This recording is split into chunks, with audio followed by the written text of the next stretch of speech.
Ipinagdiriwang ng Department of Justice sa ika-22 anibersaryo ng Alternative Dispute Resolution Act para sa mas mabilis na pagkamit ng hustisya sa bansa. Si Elijah Canlas sa sentro ng balita.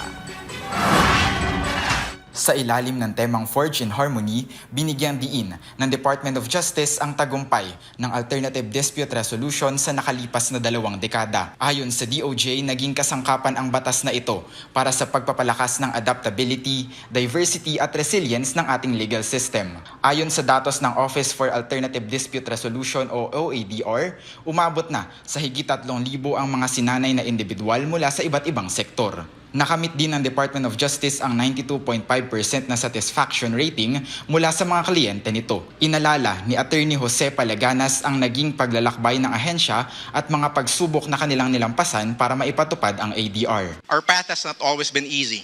We've worked through the complexities of public awareness, traditional mindsets, and deeply ingrained litigation-heavy practices.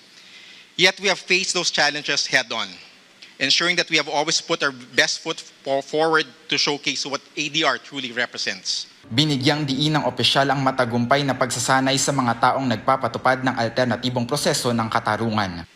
For capacity building activities, with the help of our dear partners, I'm very proud to share that the OADR trained 3,392 individuals from various government agencies, local governments, and private institutions.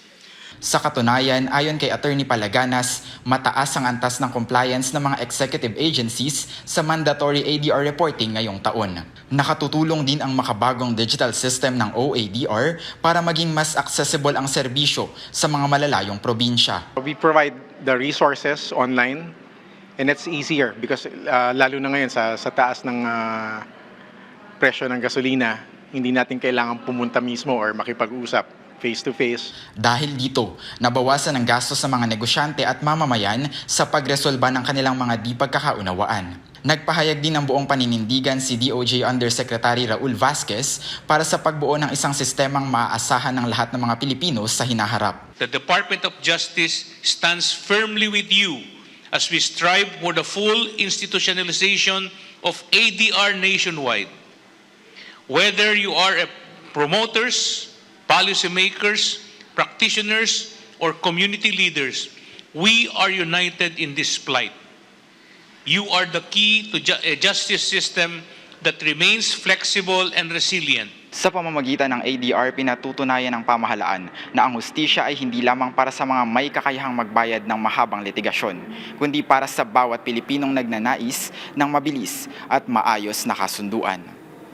Elijah Canlas para sa Pambansang TV sa Bagong Pilipinas.